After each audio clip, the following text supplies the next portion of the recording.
been a while since I vlogged. I know. And I'm not going to sit down and talk philosophy. Well, there'll probably be some injected. I'm just going to tell you how I've been, how it's going. Yeah. We postponed my chemo this week, which, thank you, I really, really wanted to. Actually, I chose to. She was willing to go ahead with it, and I said, can we postpone it? I got a nasty head cold. I also had a memorial I wanted to attend on Sunday, and I just needed a break because I'd only just started getting back my cold tolerance and my energy, and I just needed a break. So I'm waiting for mail to deliver the next round of appointments, and I'm so glad I did, because Sunday morning we woke up to a blizzard, and the blizzard continued all day, and the snow is like very, very deep, probably about here deep. Well, here deep after it's compressed, but I think about that much fell. It was nuts. Dan's got the cold too, so I did the shoveling yesterday, and then he did some more this morning. And I went to a memorial on the weekend for,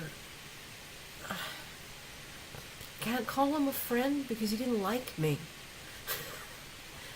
But I really liked him, and I really cared about him, and I really wish I could have been there for him, because he didn't have to die yet. Then, I often wonder, I've tried to kill myself a bunch of times and failed, and then someone, maybe they're not even trying to actually die, they're just trying to make a statement, and it kills them, and I'm like, why is it this person takes a bottle of pills and lives to be abused for it and told they're crazy, and nobody's really been rude to me about mine, but in the past I've certainly experienced a lot of disrespect as a result of, well, you're crazy, you tried to kill yourself kind of stuff, and people will do that. And then another person, they just want everybody to recognize that they're not happy, and people have been dismissing their complaints, and or they haven't felt like they have a right to complain, so they haven't told anyone how they're feeling, and this is their big statement, and then they die. And was that the case in this person who died? Did he? I mean, the details were not forthcoming. It's none of my business, and I had to ask someone secondhand after, and they didn't know much about it. And I expect that the situation was just too painful for the people who knew the details to want to relive them in order to tell. And again, it wasn't any of my business, the details, but it was pretty clear he'd killed himself, and he had been enduring a lot of illness as well, and it's entirely possible that he had something terminal and didn't want to pursue the experience all the way to the bitter end, as I didn't last summer. And I did survive. Modern medicine has developed some miracles, and I survived, and it has changed my perspective on the value of my life. My life has at least the value of the effort invested by the people this year who kept me alive. And so, I'm not going to go there. I don't want to cry all over the camera again. Done that before. So anyway, it was a memorial, and a great many of the people that I used to know back in the 80s were there. I've run into them periodically in the years since, but we were all in our 20s, and we were in early 30s, and we socialized like mad. We got together for any excuse we could, and we had parties. And they were mellow parties. These weren't the kind of parties where the cops get called, or where people drive home drunk. These were the kind of parties where you run out of wine and switch to tea, and that's okay, and there's always a joint floating around. And nobody gets irate, but everybody gets creative, and someone pulls out a guitar, and there's always some drums, and there's always a few singers, and it was kind of like that. But at the same time, it was weird, because we were there to share grief and yet be happy, And we all wanted to share joy, and we all wanted to remember our friend in love and light and joy, and not grieve. And yet we were also so much older, and in many cases hadn't seen each other for 20 years. And there was shock too, because some of the folks were so much older and so much sicker than they had been. And there was a little bit of discomfort because some of them were people who had apparently not liked me. I mean, you could slant it any way you like, but when somebody is dismissive and downright rude towards you and says things like, "Would you please go away, I don't like you," it's a pretty fair bet they don't like you. And yet they're part of a community that you value highly, that keeps including you, and so you keep running into them, and they keep wanting to make it very clear that you should not interact with them. That's very difficult, and some of them were there. Anyway, so it was really weird, but it was really beautiful. It was really nice to see all these people and to feel all that energy, because for the most part, it was a lot of loving energy and a lot of positivity, and I actually reconnected with some people. Unfortunately, huge numbers of them still aren't on social media. They still have that, technology is the devil, and, I don't watch TV, and I don't have a computer, and I don't bother with that stuff, and my life is real. That's nice. And, if you told me if you were on Facebook, you could have told me you were having this event, and you would have made more connections, because I would have showed up. You don't get to say that to them. It's just like, do you have Facebook? No? Okay. Do you have a cell phone? Yeah. Do you text message? Okay. And in your mind, you're never going to send them a text message. That's not how I communicate. The way that I communicate is something like this, or, and I put it on the Facebook. I put it on Facebook because that's where most of the people I know are. I put it on Facebook. I also put it on Twitter, because connections are good. And then you have, it was like you've been visiting with me. Now you know me a little better. And I do the same with your stuff. You put it on Facebook, I look at it, I read it, I comment on it, and I feel like I know you better. But if all I have is a text message on a phone, and I have to think of something to say to you, and I have to think of questions to ask you, and I have to think of how to draw you out of your shell and get you to tell me something about yourself so I feel like I know you, I'm sorry, it's actually not going to happen. I'm too polite to say that to their face, but that's the reality. You want to make connections with me, and most of us these days, you're going to have to share a picture now and then on Facebook, or a status update, or say, clickety click click, today I'm lonely, I wish people were visiting me. Clickety click click, today I had a visitor, it was great. Clickety click click, all I had to do today after work was this, or today at work this happened.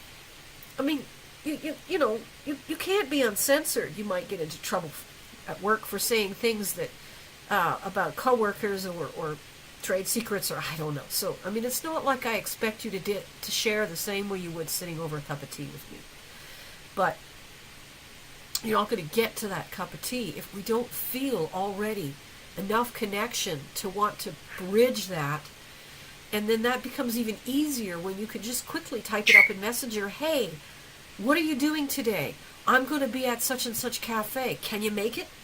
Or, you're going to be on, hey, I'm going to be in your neighborhood. Can I drop by? That's how it works. It doesn't work on the phone. A phone is too official. A phone is too formal. A phone is too intimidating. And never mind voice call. Oh my God. That is awkward. Hi. Yeah. Yeah, I know. It's been a few years. So how you doing? Fine. Yeah, okay. So what's new? Nothing. Okay, so I'll sit here and babble about myself like a self-absorbed git. Then we have a conversation? Blah, blah, blah. I don't really actually like that. I do it. And it's a coping skill I've learned to do well. But it's not really what I want. I want you to babble like a self-absorbed git for 5 minutes. And I want you to shut up and let me babble like a self-absorbed git for 5 minutes. Or we can babble at each other about a shared mutual topic. Now we've got a connection. Well, those kind of people are on Facebook.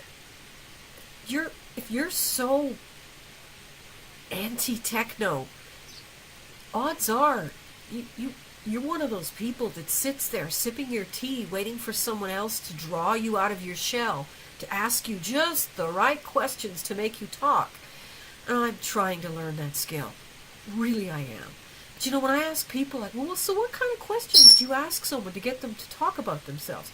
Nobody has an answer. They're like, well, you remember stuff about them and ask them specific questions like, how is your child? How is your dog? You know, and I've tried that. And I get things like, oh, died last year. Or, oh, going through a lot of trouble. I don't want to talk about it. I ask leading questions and get short, curt answers. Is that something I'm doing wrong? I don't know. I don't know how to draw people out. I've tried. It's one of the big frustrations. I even tried going to a counselor to get help, and she didn't even understand the question. It was like, I want you to teach me how to make conversation so people will feel like I'm interested in them, which I am, but cannot express. So it was a big gathering, a lot of people, and it was an amazing stack log house. And I'm going to include a little chunk of footage. I didn't do a whole lot of filming because I didn't know, you know, with so many of those people not being interested in technology, I didn't want them to feel like I was invading their privacy with my camera. Phone you back. I'll phone you back when we get to the fire, like maybe 5 minutes or so. And so unfortunately most of the footage is a whole lot of people's bums as they stand in a circle talking, and some empty house footage. I'm gonna mess around and put some of that in here. That'll be the first time I've ever cut in footage and talked over it, so that...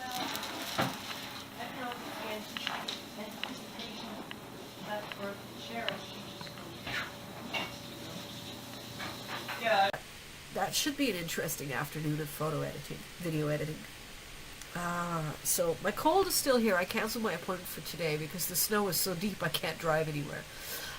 We bought a bus.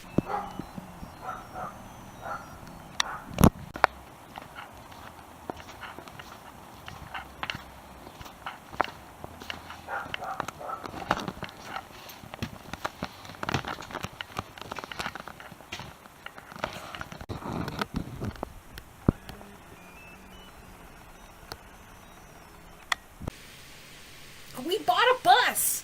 We didn't just talk about buying buses. We didn't just look at the amazing buses online. We didn't just keep trolling, hoping to find one that was just right, hoping it would come at the right time. I was showing Dan yet again, you know, what the latest catch on buses was. And I'm like for instance, I said right here, I said, it's probably too old for us, but here it is. It's only $3,200. Yes, $3,200 for a 72 passenger bus. And Dan looks at it, he goes, that's only 80 miles, 80,000 miles. He maths from kilometers to miles, and then he understands it was 130,000 kilometers. And to me, 130,000 kilometers sounds like a lot of miles. So what do I know? Numbers? I don't care. But he tells me that that's really low mileage for a school bus, especially in 1987. And that was enough for him. Between the price and the mileage, he was like, we should buy it.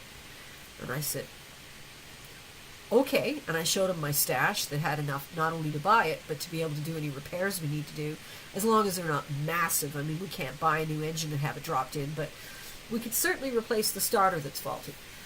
And still have money left over. We can cover the cost of storage fees, and we can probably pay for some other improvements before the stash is fully exhausted. It's not a very big stash, but it was enough. So I said, go ahead. I said, but, you know, just to make sure that you're on board with this, I want you to email the guy and you make the arrangements. And anyway, it's your schedule we have to work around. So he did. Yeah, we actually bought the bus on Thursday. And like I say, the starter needs replaced, although it does start, but sometimes you have to bang on it. It's a failing starter. It's not dead yet. And otherwise, the brakes work good. There's a brake light that needs attention. Probably just needs a bulb. Everything seems to work on it, and it runs smoothly. And we have a bus. Yeah. And so we brought it home and we parked it overnight, and he did a little shopping around and found that he could not find a starter easily. And then he got cold, and so we said, well, you know, we can put the starter in later if you can get it started and get it to the storage, and you figure you can start it to get it out of storage. We'll take it there, because we'd arranged storage at a very nearby lot. We'll take it there, we'll store it, and then when the ground is thawed and we've got the yard ready and we can actually park it out back, then we'll bring it back, and then we can worry about the motor and the engine and everything else that we have to do. So that's where we're at. Bought a bus, snowed in, went to a funeral, ran into a lot of really, really long time. It was like a high school reunion. And, and this is a giveaway video. Now, nobody seemed to want the badge that says you're a great hero. I don't know why. Doesn't anybody out there feel like a hero? Or do you feel so much like a hero you don't need the badge? Or do you feel like it would be too conceited to have a badge? I don't know. Don't care. I can always glue it on the bus. I've got a lot of decorating to do. This is this video's giveaway. This is Eeyore. He's 3D printed, as have been all the giveaways thus far. You can see the bottom is unfinished.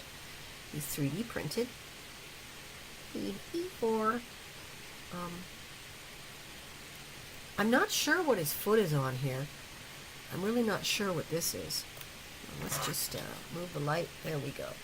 It looks like a ribbon on his tail, perhaps? No. No, his tail doesn't seem to exist. I guess maybe he's sitting on his tail. Yeah, you know, he's probably sitting on his tail, and I never noticed when I painted it. But so, this is Eeyore, and he's my giveaway. And in order to qualify for this giveaway, you must be subscribed to my channel, of course. One of the points of these giveaways is to try and get more subscribers. Duh. That affects your YouTube metrics. You must like the video for the same reason, and you must put in a comment. The comment is to differentiate you from all the other people that are just being nice and liking all the other people. From the other person who's actually watched this. But it's also, again, comments improve your YouTube metrics. And improving the YouTube metrics is how you go from person in the corner to person getting ad revenue. I'd really like to be the person getting the ad revenue, because that will help me on my bus adventure, my bus journey one day. And I'm just starting out.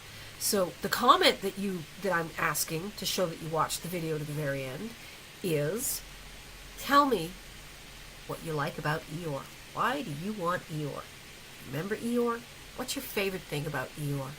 Why do you love Eeyore? Why do I love Eeyore? I think I just feel sorry for him, actually.